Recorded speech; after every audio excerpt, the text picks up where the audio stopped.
Hello दोस्तों, आप सभी का मेरे चैनल पर बहुत-बहुत स्वागत है। अगर आप भी ऐसी मिठाई की तलाश में हैं जो बिना रिफाइंड और शुगर के बने, स्वादिष्ट भी हो, सेहत के लिए भी फ़ायदेमंद हो, तो ये रेसिपी आज आपके लिए है। तो चलो सबसे पहले इस रेसिपी के इंग्रेडिएंट्स के फ़ायदे देख लेते हैं। तो सबसे पहले हम ले लेंगे बादाम। बादाम में विटामिन ई, प्रोटीन और हेल्दी फैट्स बहुत होते हैं जो आपके हार्ट और ब्रेन के लिए बहुत अच्छा होता है। पिस्ता एंटीऑक्सीडेंट, फाइबर और प्रोटीन का बहुत अच्छा स्रोत है। अखरोट में ओमेगा 3 फैटी एसिड भरपूर होते हैं जो आपकी स्किन, दिल, दिमाग के लिए बहुत अच्छा होता है।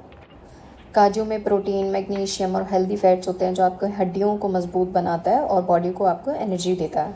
इसमें मैंने पम्पकिन सीड्स, सनफ्लावर सीड्स को मिक्स कर लिया है जो ओवरऑल आपको कैल्शियम, मिनरल्स देगा और आपके इम्यून सिस्टम को बहुत अच्छा बनाएगा। इसके बाद आते हैं खसखस पर। दोस्तों, खसखस में बहुत ज़्यादा मात्रा में कैल्शियम और मिनरल्स होते हैं। अब आते हैं खजूर पर, जो इस रेसिपी का मेन बेस है।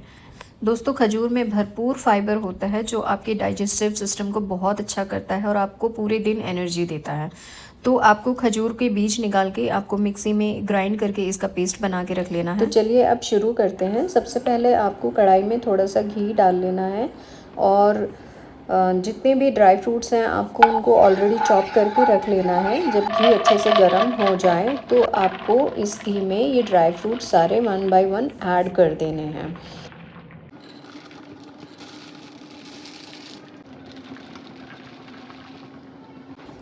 ध्यान रहे दोस्तों कि आपको इन्हें हल्का सा ही रोस्ट करना है, ज़्यादा नहीं भूनना है, क्योंकि अगर आप ज़्यादा भून देंगे तो इनका टेस्ट ख़राब हो जाएगा। हल्का भूनेंगे तो इनका टेस्ट एनहांस होगा और इनमें जो थोड़ा बहुत मॉइस्चर होता है वो निकल जाएगा। आपकी मिठाई ज़्यादा लंबे समय तक चलेगी।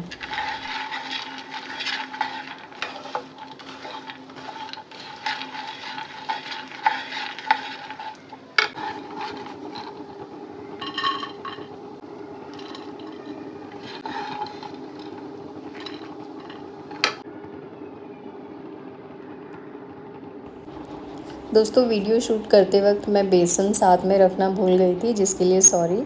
तो आपको बेसन भी चाहिएगा और जिस तरीके से आपने ड्राई फ्रूट्स को रोस्ट किया है इसी तरीके से आपको हल्के से घी में थोड़ा सा बेसन भी रोस्ट करना है।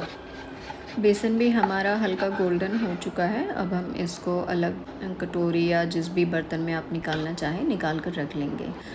अब हमें दोबारा से घी लेकर उसको गरम करना है और जो हमने खजूर का पेस्ट बनाया था उसको हम इस घी में ऐड कर देंगे। धीमी आंच पर इसको 2-3 मिनट तक चलाते चलाते इस तरीके से हम इसको सॉफ्ट कर लेंगे।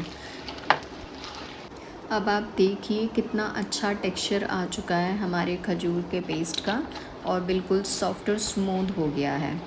अब इसमें हमने जो ड्राई फ्रूट्स रोस्ट किए थे, धीरे धीरे जितनी भी क्वांटिटी में आपको ड्राई फ्रूट्स ऐड करना है, आई मीन आप थोड़े चाहते हैं तो थोड़े करें, ज़्यादा चाहते हैं तो ज़्यादा करें, लेकिन ध्यान रहे कि इतने ज़्यादा ऐड नहीं करने हैं कि वो खजूर के साथ मिलके आपस में बंध ना सके, क्योंकि आपको फिर उसमें बेसन ऐड करके आगे आपको रोल्स बनाने हैं, तो आपको वो रोल बनाने में दिक्कत नहीं आनी चाहिए। सो मैंने कुछ इस हिसाब से सब चीज़ों को आपस में मिलाया है और इस तरह का मेरा पेस्ट दिखाई दे रहा है। इसको मुझे बनाने में, रोल्स बनाने में बिल्कुल भी दिक्कत नहीं आएगी। तो दोस्तों देखो कितना अच्छा टेक्सचर है, आई मीन देख के कितना हेल्दी लग रहा है। अब आपने इसको एक अलग प्लेट में निकाल के ठंडा होने के लिए रख देना है। अब हमने इसको चेक कर लिया है कि ये ज़्यादा गर्म नहीं है, इसको हम पकड़ सकते हैं आराम से और रोल बना सकते हैं। तो आपको अपने हिसाब से जितने बड़े आपको रोल्स चाहिए उस हिसाब से आपको क्वांटिटी लेनी है और इस तरीके से उसको आपको रोल बना लेना है। अच्छे से आपको उसको आपस में बांध देना है, स्मूथ कर लेना है इसको। दोस्तों, सच में ये मिठाई बहुत टेस्टी लगती है। आप एक बार बनाकर खाएंगे तो आप सच में बार बार बनाएंगे, क्योंकि ये बहुत टेस्टी भी है, बहुत हेल्दी भी है। तो अब हम इस तरीके से हम खसखस को ले लेंगे और चॉपिंग बोर्ड पर, अगर आपके पास चॉपिंग बोर्ड नहीं है तो आप एक काम कीजिए, फॉइल पेपर लीजिए और उसको स्लैब पर ही बिछाकर उस पर ये दाने आप डाल दीजिए। उसके बाद आप अपने जो रोल बनाया था वो रोल लीजिए और इस तरीके से आपको, जिस तरीके से मैं दिखा रही हूँ, आपको ये खसखस के दानों को इन रोल पर चिपका देना है। ये खसखस के दाने आपके इस मिठाई के टेस्ट को बहुत ज़्यादा एनहेंस करते हैं। अब हम लोग एक फॉइल पेपर ले लेंगे। फॉइल पेपर में इस तरीके से रोल को रख कर उसको चारों तरफ से हम रैप करेंगे। सारे जितने भी रोल्स आपने बनाए हैं इन सभी को फॉइल पेपर्स में रैप कर देंगे।